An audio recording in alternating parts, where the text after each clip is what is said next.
In 1992 at a vineyard in Italy, the man behind the massive car brand Lamborghini, Ferruccio Lamborghini, was reminiscing about his rivalry with Enzo Ferrari, the man behind Ferrari itself.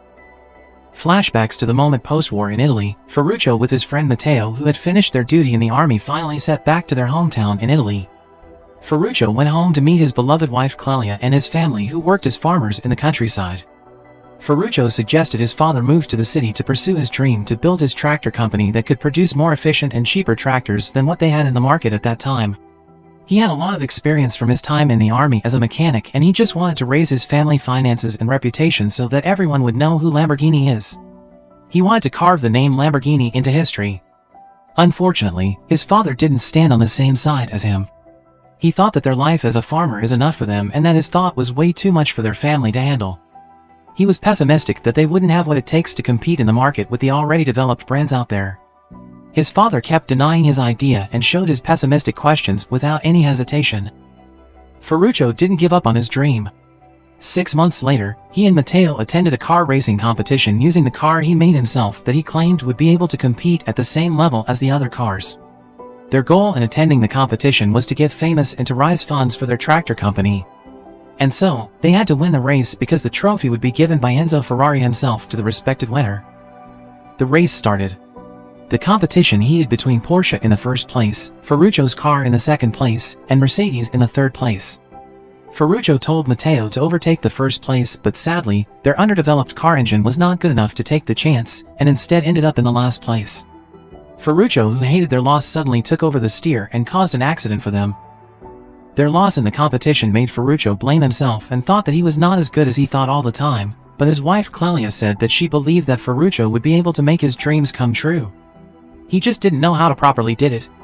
Clelia then told him that she was pregnant and made him happy. Since he had lost the competition, he also lost all his money. Ferruccio then dared himself to borrow some money from his dad to make his first tractor and start the company. He said that he would pay for it and even gave interest. Looking at Ferruccio's ambition, his father finally believed in him and lent him his savings. He even mortgaged his farm for his son's dream. When Clelia found out that Ferruccio's father had mortgaged the farm, she got irritated. She knew that the family had done as much as they could to prosper their farm, and mortgaging it for money was a bad idea. She forced Ferruccio to return the money to his father, but Ferruccio, with his big dream, decided to open his account in the Bank of Cento, which the owner, Vito Rossi, was personally acquainted with the Lamborghini family. Ferruccio then started designing his first tractor, which he named the Carioca, a small yet tough and fuel-efficient. He was sure that the tractor would be a massive help in the industries. They then went to buy a junk car and stripped down its spare parts one by one to build the tractor, until one day, Matteo saw a woman and suddenly, he fell in love with her. Matteo, who didn't dare to talk to the woman, then helped by Ferruccio. He talked with the woman, whose name was Anita, and introduced Matteo to her. But unfortunately, Matteo couldn't keep his composure and stuttered in front of her. Anita instead took an interest in Ferruccio. They then continued their progress with the tractor and once again, saw Anita coming out of the bus. Ferruccio also took his time to spend with his wife. He couldn't wait much longer to meet his son. Long story short, Clelia's Labor Day finally arrived. Ferruccio still took his time at the workshop to keep his progress with the tractor before his wife's schedule for the labor, but unfortunately, he was late because of waiting for the finishing of the Lamborghini logo he ordered. When he returned home, he found out that Clelia had a hemorrhage and was rushed to the hospital. He panicked and rushed to the hospital to see his wife. On the other hand, Clelia, who was struggling with her labor, kept calling Ferruccio's name, who hadn't shown up yet. She kept bleeding and yelled his name. Sadly, the doctor couldn't stop the bleeding and caused her death, although they could save the baby. He blamed himself and started rampaging and destroying things in his workshop. After the funeral, his son was baptized and given the name Antonio, or what he used to call Tonino. Long story short, Ferruccio finally finished his first tractor and visited Vito Rossi, the owner of the bank, to show him his work.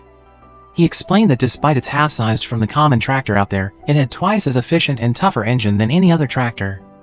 His goal in presenting his tractor to Vito Rossi was to get investment from him to start his company and make 1,000 units of his tractor to sell to the mass. With the cutting-edge technology in his tractor, he finally managed to convince Vito Rossi to invest in his company. That night, they celebrated their success in a luxurious restaurant when suddenly, Anita showed up. That was when Matteo said that he had a crush on her and was in love with her. He always dreamed of her. Ferruccio then dared him to have a chat with Anita while he would leave them alone to smoke outside, but shortly after, Ferruccio was surprised to see Anita coming out of the restaurant to meet him. She said that she had a chat with Matteo, but she was only interested in Ferruccio. She then sat beside him and talked. Matteo, who saw them from behind, was heartbroken. The friendship between them was interrupted by a woman. Matteo said that Ferruccio never had enough of himself and would always take over everything for himself. He then asked for 25% of the company shares and give the rest to Ferruccio. Finally, in 1962, Ferruccio finally managed to significantly develop his company and named it Lamborghini Trattori Factory and gained all his fame and wealth. He had married Anita and made her his accountant. His son Tonino had also grown up. Anita told Ferruccio to spend more time with his son because he didn't need the wealth but his father's love. He agreed with his wife and spent more time with his son. He took him and bought him a boat. One day, someone came to Ferruccio and asked for a job. His name was Bob Wallace. He claimed to be an expert in mechanics and race. He had applied for a job in many other factories but never received any call from them, and so he decided to apply for Lamborghini. Ferruccio then tested Bob's knowledge about engines. He showed his Ferrari, which had been broken for quite some time. Bob then gave him a suggestion that amazed him. He then took Bob to meet someone. That someone was Enzo Ferrari. When they arrived, Ferruccio immediately approached him, who had just come out of the building. He praised Enzo Ferrari for his achievement as the best car manufacturer in the world. He even told him about his collection of 7 Ferraris in his garage, but he suddenly criticized that all of his cars had the same problem, which was the clutches that were too noisy and badly manufactured. It turned out that his statement before was his way to offering cooperation between Ferrari and Lamborghini because he claimed that he had a better clutch technology that was well built, along with his advanced engines. Unfortunately, Enzo Ferrari instead mocked him and arrogantly told him that he was just a farmer and was not on the same level as him. After that, Ferruccio went to a Matador museum and saw pictures of the Miura bull, which was known for its strength. Looking at the pictures, Ferruccio suddenly had an idea to produce a car that could beat Ferrari. He then immediately started his plan. He recruited well-known experts from competitors like Giotto Bizzarini from Ferrari, Gian Paolo Dallara from Maserati, and Franco Scaglioni from Alfa Romeo. Ferruccio then told them about his first car concept, which he named the Lamborghini 350 GT, with an engine as strong as a race car. But his concept was not possible to apply.